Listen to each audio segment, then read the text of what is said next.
Of course, Corinne, there is responsibility. I mean, of course, there are rules to journalism. Of course, when a mistake is made, you do immediately disclose it and apologize for it. That's what has happened. Right. But, you know, they're resetting the rules, actually, certainly the rules of engagement in the press briefing room. Well, hold on a second. Let's not let it go that quick. The hypocrisy, the irony that Sarah Sanders is going to look at people and say, you know, there's just this stream of misinformation that's, you know, calculated to deceive. Yeah, coming from you, coming from the podium, coming from the president, by definition. They put out things that they know are not true or are used to conceal what they don't want you to know, and they do it routinely. And when it gets exposed, they blame the media, which is fair play. It has always happened that way in politics. You can argue the degree and whether or not it's right, but it's certainly the state of play. But to put that on the media, I don't get where they think this is going to get them, except with their one little concentrated base. Karen. Let's go live to now CNN's Manu Raju on Capitol Hill with a development. Manu, what do you have?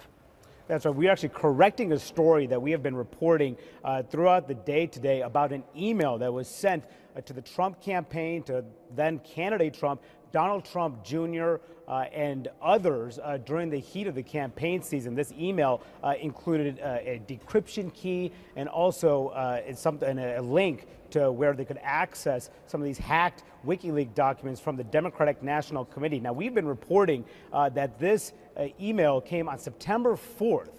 That was before some of these documents were publicly available, but we have just obtained a copy of this email. And instead, we now learned that this email was on September 14th.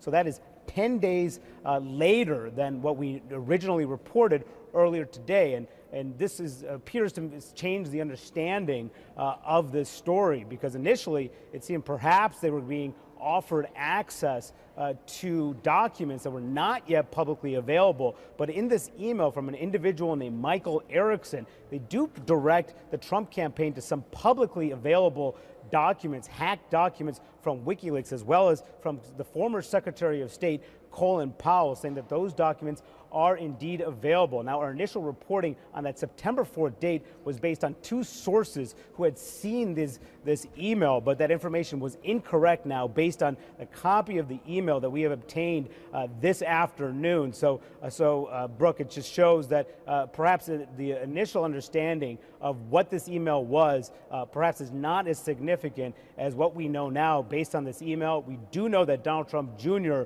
when he testified before the House Intelligence Committee, was asked about this email, he said he had no knowledge of it, which we reported earlier as well. And his attorney said he did not act on the offer to obtain these hacked emails. That's a statement that they continue to say today. But this email came on September 14th, not September 4th, as we said earlier, Brooke. Okay. Manu Raju, thank you. Back in a moment.